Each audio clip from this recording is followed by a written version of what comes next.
আজ আমি আপনাদের এমন একজনের গল্প শোনাবো যার জীবন মাত্র এক রাতের ব্যবধানে আমূল বদলেছিল। এটি কেবল একটি কাল্পনিক গল্প নয়, বরং মহান আল্লাহর প্রতি অটুট বিশ্বাস এবং ধৈর্যের এক জীবন্ত উদাহরণ। এই গল্পটি আমাদের মনে করিয়ে দেয় যে আল্লাহর উপর ভরলে কখনো হতাশ হতে হয় না। দুনিয়ার পথ যতই কণ্টকাকীর্ণ হোক না কেন, যে বান্দা আল্লাহকে আঁকড়ে ধরে, আল্লাহ তাকে কখনো ছেড়ে দেন না। গল্পের শুরুটা হয় অনেক বছর আগের এক ধূসর ওড়ো সন্ধ্যায়। আকাশের কোণে দিনের শেষ আলোটুকু তখন ম্লান হয়ে আসছিল। দিগন্ত জুড়ে লালচে আভা ছড়িয়ে পড়েছিল, আর সেই আলোতে পথের ধুলো মিশে এক অদ্ভুত রহস্যময় পরিবেশ তৈরি করেছিল। আব্দুল্লাহ নামের এক ক্লান্ত পথিক ধুলো মাখা রাস্তা দিয়ে হেঁটে যাচ্ছিলেন। পরনের পোশাক মলিন, কাঁধে একটা ছোট ঝুলি, আর সাথে থাকা পানির পাত্রটি প্রায় শূন্য। কিন্তু তার চোখে মুখে ছিল এক অদ্ভুত প্রশান্তি, যা কোনো সাধারণ মানুষের মধ্যে সচরাচর দেখা যায় না। আব্দুল্লাহর জীবনটা আসলে কখনো সহজ ছিল না। ছোটবেলায় বাবাকে হারিয়েছিলেন, মা অনেক কষ্ট করে তাকে মানুষ করে। দিনের পথে চলার শিক্ষা তিনি পেয়েছিলেন তার মায়ের কাছ থেকেই। মা সবসময় বলতেন, বাবা, দুনিয়ার মানুষ যখন তোমাকে ছেড়ে দেবে, তখনও আল্লাহ তোমাকে ছাড়বেন না, তাই সবার আগে তার উপর ভরসা রেখো। সেই আব্দুল্লাহর বুকের গভীরে গেঁথে গিয়েছিল। মা মারা যাওয়ার পর আব্দুল্লাহ সিদ্ধান্ত নিলেন তিনি আল্লাহর সন্তুষ্টির জন্য পথে বের হবেন, মানুষের সেবা করবেন এবং দিনের পথে জীবন কাটাবেন। আব্দুল্লাহ অনেক দূর থেকে আসছিলেন, আর গন্তব্য ছিল অজানার পথে আল্লাহর সন্তুষ্টি অর্জন করা। হাঁটতে হাঁটতে তিনি এমন এক জায়গায় এসে পৌঁছালেন যেখানে মাইলের পর মাইল আর কোনো জনবসতি নেই। চারদিকে শুধু ধূ প্রান্তর আর কাঁটা ঝোপ। ঠিক রাস্তার মাঝখানে দাঁড়িয়েছিল জরাজীর্ণ একটি পুরনো ঘর। চারপাশে অন্ধকার হয়ে আসছিল, আর এই নির্জন এলাকায় রাত কাটানো মোটেও নিরাপদ ছিল না। দূরে কোথাও শিয়ালের ডাক ভেসে আসছিল, আর আকাশে মেঘের আড়ালে চাঁদ টিকিয়ে পড়ছিল একটু একটু করে। নিরুপায় হয়ে আব্দুল্লাহ সিদ্ধান্ত নিলেন সেই ঘরের মালিকের কাছে সাহায্য চাইবেন। দ্বিধাভরে তিনি দরজায় কড়া নাড়লেন। কিছুক্ষণ পর ভেতর থেকে এক বৃদ্ধ লোক বেরিয়ে এলেন। আব্দুল্লাহ বিনয়ের সাথে বললেন, আমি আল্লাহর এক ফির বান্দা, অনেক দূর থেকে এসেছি। রাত হয়ে যাওয়ায় সামনে এগিয়ে যাওয়া কঠিন। আপনারা কি আমাকে আজকের রাতের জন্য একটু আশ্রয় দেবেন? বৃদ্ধ লোকটির নাম ছিল হাশেম। দারিদ্র্যের তার মুখে স্পষ্ট থাকলেও চোখের দৃষ্টিতে ছিল অসীম মায়া। বয়সের ভারে তার পিঠ সামান্য বাঁকা হয়ে গেলেও মুখে ছিল এক উজ্জ্বল হাসি। তিনি আব্দুল্লাহকে ভেতরে আসার আমন্ত্রণ জানিয়ে বললেন, আল্লাহর মেহমানের জন্য আমার ঘরের দরজা সব সময় খোলা, ভেতরে আসুন বাবা। ঘরের ভেতরটা ছিল অত্যন্ত জীর্ণ। আসবাবপত্র বলতে তেমন কিছুই ছিল না। মাটির দেওয়ালে জায়গায় জায়গায় ফাটল ধরেছে। এর বাঁশের ফাঁক দিয়ে আকাশের তারা দেখা যাচ্ছে। হাশিমের স্ত্রী ফাতেমা ঘরের এক কোণে বসে কিছু একটা রান্না করছিলেন। আব্দুল্লাহ বললেন, এই দম্পতি অত্যন্ত অভাবের মধ্য দিয়ে দিন কাটাচ্ছেন, তবু তাদের মুখে কোনো অভিযোগ নেই, কোনো হাহাকার নেই।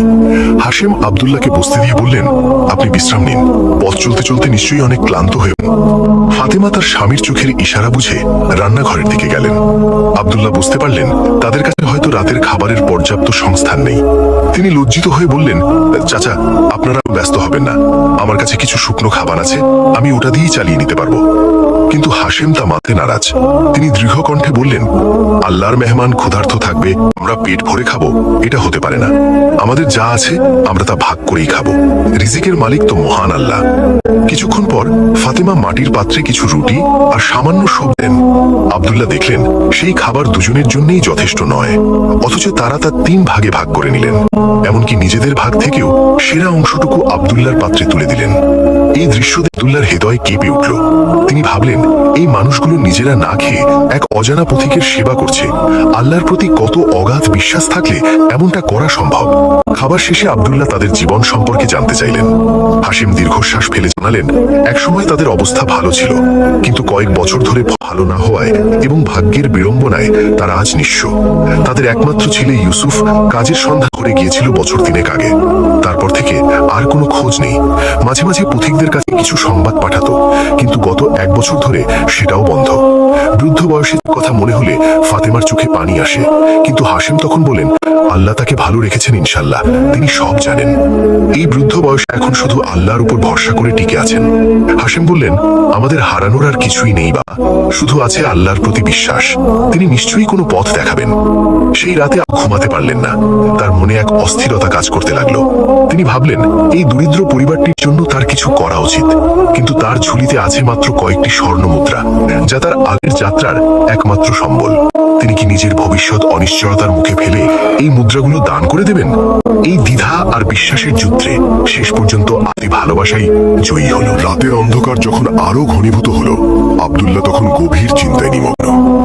বাইরে ঝিঝি পোকার ডাক আর দূর থেকে আসা বুনো পশুর শব্দ ছাড়া আর কিছুই শোনা গেল না। তিনি ভাবছিলেন, আব্দুল্লাহ, তুমি কার উপর ভরসা করো? এই সামান্য কয়েকটা মুদ্রার উপর, নাকি সেই মহান সত্তার উপর যিনি পাথরের ভেতর ক্ষুদ্রকেও রিজিক পৌঁছে দেন? তার মনে পড়ে গেল আল্লাহর সেই বাণী, যারা আল্লাহর পথে সম্পদ ব্যয় করে তাদের উদাহরণ হলো একটি বীজের, যা থেকে 7টি শীষ জন্মায় এবং প্রতিটি শীষে থাকে 100টি করে দানা। এই কথা মনে হতেই তার সমস্ত ভয় দূর হয়ে গেল। তিনি বুঝতে পারলেন, তিনি আসলে দুনিয়ার কারো সাথে নয়, বরং আসমান ও জমিনের মালিকের সাথে এক লাভজনক ব্যবসা করতে যাচ্ছেন। এই চিন্তায় তার মনে এক অদ্ভুত প্রশান্তি নেমে এলো এবং তিনি শেষ রাতের দিকে একটু ঘুমিয়ে নিলেন। ভোরের আলো ফোটার আগেই আব্দুল্লাহর ঘুম ভেঙে গেল। তিনি দেখলেন হাশেম ও ফাতেমা ইতোমধ্যে জেগে তাহাজ্জুদ ও ফজরের নামাজ আদায় করছেন। এই দম্পতি জীবনের সমস্ত কষ্টের মাঝেও আল্লাহর সামনে মাথা নত করতে এক মুহূর্ত দেরি করেন না। এই দৃশ্য দেখে আব্দুল্লাহর চোখ ভিজে এলো। আব্দুল্লাহ তাদের সাথে সামিল হলেন।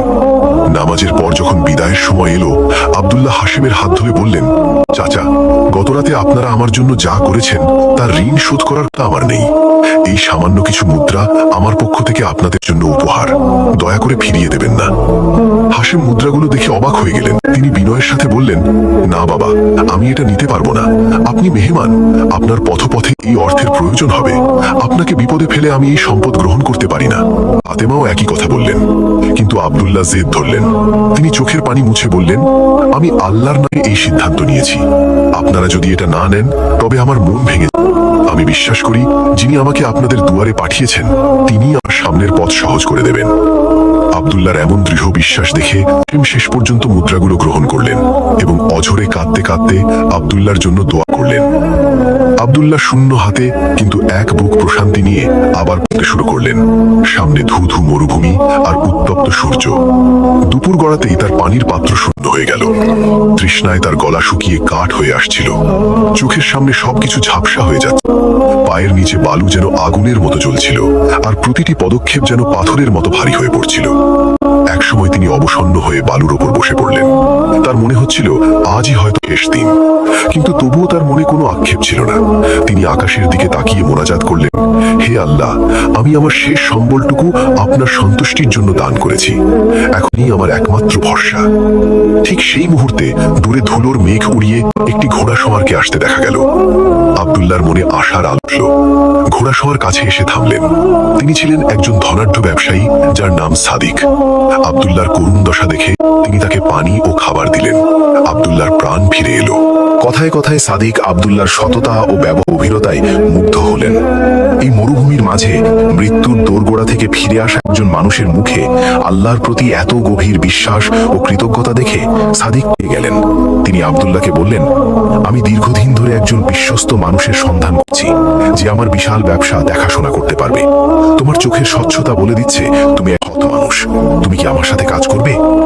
আব্দুল্লাহ নিজের কানকে বিশ্বাস করতে পারছিলেন না। কয়েক ঘন্টা আগে যিনি মৃত্যুর মুখোমুখি ছিলেন, এখন তার সামনে এক বিশাল সুযোগ। তিনি বুঝতে পারলেন এটি আল্লাহর পক্ষ থেকে প্রথম প্রতিদান। আব্দুল্লাহ সাদিকের প্রস্তাবে রাজি হলেন। সাদিক তাকে নিজের শহরে নিয়ে গেলেন এবং এক রাজকীয় বাড়িতে থাকার ব্যবস্থা করলেন। আব্দুল্লাহ প্রথম দিন থেকেই মনোযোগ দিলেন। সকাল থেকে সন্ধ্যা পর্যন্ত তিনি নিষ্ঠার সাথে দায়িত্ব পালন করতেন। কারো সাথে প্রতারণা করতেন না, কোনো লেনদেনে অসততা করতেন না। ব্যবসায়িক অংশীদারেরা আব্দুল্লাহর সাথে পেরে নিজেদের ভাগ্যবান মনে করতেন। ধীরে ধীরে সাদিকের ব্যবসা আরো প্রসার লাভ করতে লাগলো। আব্দুল্লাহ কঠোর পরিশ্রম আর সততার মাধ্যমে অল্প দিনেই সাদিকের ব্যবসা নিজের হাতে গুছিয়ে নিলেন। সাদিক মাঝে মাঝে অবাক হয়ে ভাবতেন, মরুভূমির পথে কুড়িয়ে পাওয়া এই মানুষটি যেন আল্লাহর পক্ষ থেকে মনে পাঠানো এক নেয়ামত। সাদিকের কোনো পুত্র সন্তান ছিল না, ছিল একমাত্র গুণবতী কন্যা জয়নাব। আব্দুল্লাহর চারিত্রিক মাধুর্য দেখে সাদিক একদিন গভীর আগ্রহে প্রস্তাব দিলেন তার কন্যা করার জন্য। এভাবে এক নিঃস্ব মুসাফির আব্দুল্লাহ আল্লাহর উপর ভরসা করে হয়ে উঠলেন সেই শহরের অন্যতম প্রভাবশালী ও সম্মানিত ব্যক্তি। বিয়ের পর আব্দুল্লাহর জীবন আরো সুখের হয়ে উঠল। জয়নাব ছিলেন একজন আদর্শ স্ত্রী, দিনদার ও বিনয়ী। তিনি সবসময় স্বামীর পাশে থেকে সাহস যোগাতেন। কয়েক বছরের তাদের ঘর আলো করে দুটি সন্তান এলো, একটি ছেলে ও একটি মেয়ে। পরিবারের হাসি আনন্দে বাড়িটি যেন জান্নাতের টুকরো হয়ে উঠল। তবু ধন সম্পদ আর সম্মানের মাঝেও আব্দুল্লাহ সেই বৃদ্ধ হাসিম আর ফাতেমাকে এক মুহূর্তের জন্যও ভুলতে পারলেন না। সবসময় একটা ইচ্ছা কাজ করত, যে মানুষগুলোর ত্যাগের কারণে আজ তার এই অবস্থান, তাদের কি অবস্থা এখন? তিনি কি পারবেন তাদের সেই ঋণের প্রতিদান? একদিন তিনি তার স্ত্রী জয়নাব এবং শ্বশুর সাদিককে পুরো বিষয়টি খুলে বললেন। জয়নাব স্বামীর কথা শুনে চোখ ভিজিয়ে বললেন, আপনি যত তাড়াতাড়ি সম্ভব সেই চাচা চাচির কাছে যান। এই মানুষগুলোর দোয়াই আমাদের সুখের আসল কারণ। সাদিক ও আব্দুল্লাহর এই মহৎ ইচ্ছাকে সম্পূর্ণ সমর্থন করলেন। আব্দুল্লাহ সিদ্ধান্ত নিলেন তিনি জীর্ণ কুটিরের সন্ধানে বেরোবেন। তিনি সাথে নিলেন প্রচুর উপহার সামগ্রী, কাপড় চোপড় আর অনেক স্বর্ণ মুদ্রা। দীর্ঘ যাত্রার পর যখন আব্দুল্লাহ সেই চেনা এলাকায় পৌঁছলেন, তখন তিনি নিজের চোখকে বিশ্বাস পারছিলেন না। যেখানে এক সময় মাইলের পর মাইল ধুধু প্রান্তর ছিল, সেখানে এখন ঘন সবুজ ক্ষেত আর বড় বড় ফলের বাগান। যে জীর্ণ ঘরটি তিনি দেখেছিলেন, সেখানে এখন এক প্রাসাদ দাঁড়িয়ে আছে। চারদিকে মানুষের কোলাহল, গরু ছাগলের পাল, ছোট ছোট দোকানপাট। এ যেন সম্পূর্ণ নতুন এক জনপদ। আব্দুল্লাহ ভাবলেন হয়তো পথ ভুল করেছেন। তিনি এক গ্রামবাসীর কাছে জিজ্ঞেস করলেন, ভাই, এখানে কি অনেক বছর আগে হাসেম নামে এক বৃদ্ধ বাস করতেন? লোকটি হাসি মুখে জবাব দিল, হ্যাঁ, আপনি ঠিকই চিনেছেন। এখন এই পুরো অঞ্চলের মালিক আমাদের হাসেম চাচা। তার দোয়ায় আর পরিশ্রমে আজ এই এলাকা বদলে গেছে। আব্দুল্লাহ কৌলি হয়ে জিজ্ঞেস করলেন, এটা কিভাবে সম্ভব হলো? লোকটি জানালো, কয়েক বছর আগে এক মুসাফির হাসেম চাচাকে কিছু স্বর্ণ মুদ্রা দিয়েছিলেন।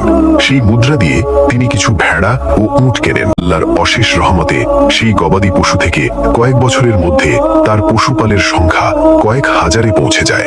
এরপর তিনি এই অনুর্বর জমিতে কুয়া খনন করেন এবং বাদ শুরু করেন।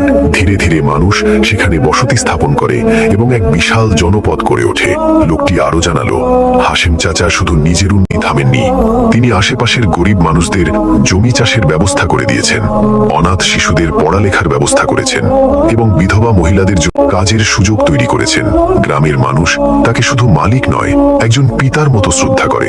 আব্দুল্লাহর চোখে আনন্দের অশ্রু বয়ে গেল।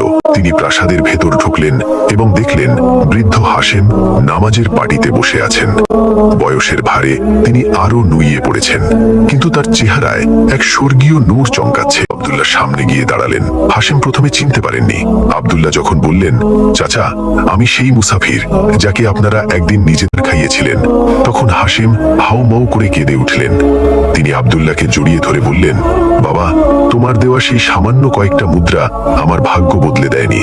তা ছিল আল্লাহর পক্ষ থেকে আসা এক বড় পরীক্ষা ও নেয়ামত। তোমার সেই ত্যাগের বরকতেই আজ আমি এই প্রাচুর্য পেয়েছি। ফাতেমাও ভেতর থেকে বেরিয়ে এলেন এবং আব্দুল্লাহকে দেখে অনেক দোয়া করলেন। তাদের দোয়ার ভাসিল বছরের পর বছর ধরে লালন করা কৃতজ্ঞতা আর ভালোবাসা। সেই আনন্দ ঘন মুহূর্তে আরেকটি চমক অপেক্ষা করছিল। হাসেম জান তার ছেলে ইউসুফও কিছুদিন আগে বাড়ি ফিরে এসেছে। শহরে সে ভালো কাজ শিখে এসেছে এবং এখন বাবার কাজে সহায়তা করছে।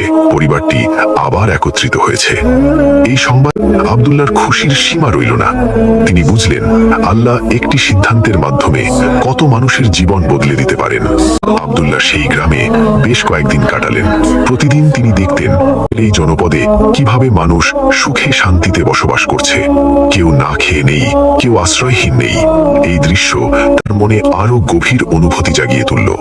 নেওয়ার আগে আব্দুল্লাহ সিদ্ধান্ত নিলেন তিনি সেই গ্রামে একটি বড় মসজিদ এবং একটি সরাইখানা তৈরি করে দেবেন, যাতে আর কোনো মুসাফিরকে আশ্রয়হীন থাকতে না হয়। মসজিদের পাশাপাশি তিনি একটি মাদ্রাসাও প্রতিষ্ঠা করলেন, যেখানে গ্রামের ছেলেমেয়েরা বিনামূল্যে দ্বীনি শিক্ষা গ্রহণ করতে পারবে। হাশেম বললেন, বাবা আব্দুল্লাহ, তুমি যেদিন এই দরজায় এসেছিলে আমি জানতাম না সেটা আমার জীবনের সবচেয়ে বড় মোড়। আল্লাহ তোমাকে দিয়ে আমার ভাগ্য লিখে রেখেছিলেন। কিন্তু আমি কথা বলতে চাই, এই যে প্রাসাদ, এই সম্পদ, এই মানুষজন, এর কিছুই আমার একার নয়। এগুলো আল্লাহর আমানত, আর আমি সেই আমানত রক্ষাবো যতদিন বেঁচে আছি। আব্দুল্লাহ বুঝতে পারলেন, আল্লাহর রাস্তায় দেওয়া সামান্য দান কখনো বৃথা যায় না। তিনি যেমন দান করে হননি, তেমনি হাশেমও মেহমানের সেবা করে দরিদ্র হয়ে যাননি, বরং আল্লাহ তাদের উভয়কে দুনিয়া ও আগে সম্মানিত করেছেন। এই গল্প আমাদের শেখায় যে সততা, ধৈর্য এবং আল্লাহর উপর অগাধ বিশ্বাস যে কোনো অসম্ভবকে সম্ভব করা যায়। সম্পদ দান করলে কমে না, বরং বহুগুণ বেড়ে যায় যদি তা সঠিক নিয়ে হয়। একটি বীজ মাটিতে পুঁতলে যেমন গাছ হয়, ফুল ফোটে, ফল ধরে, সেই ফল থেকে আবার বীজ তৈরি হয়, আল্লাহর রাস্তায় ঠিক সেভাবেই বাড়তে থাকে। আব্দুল্লাহ একটি সামান্য সিদ্ধান্ত নিয়েছিলেন এক নিঃসঙ্গ রাতে। সেই সিদ্ধান্ত আজ একটি পুরো জনপদে দিয়েছে। মসজিদের মিনার থেকে প্রতিদিন আজান ভেসে আসে, শিশুরা কুরআন পড়তে শেখে, মুসাফিরেরা আশ্রয় পায়। এই সব শিকড় সেই একটি রাতের একটি ছোট্ট সিদ্ধান্তে। প্রিয় দর্শক, আব্দুল্লাহ আর হাশেমের এই অসাধারণ কাহিনী আপনাদের কেমন লাগে তা আমাদের কমেন্ট করে জানান।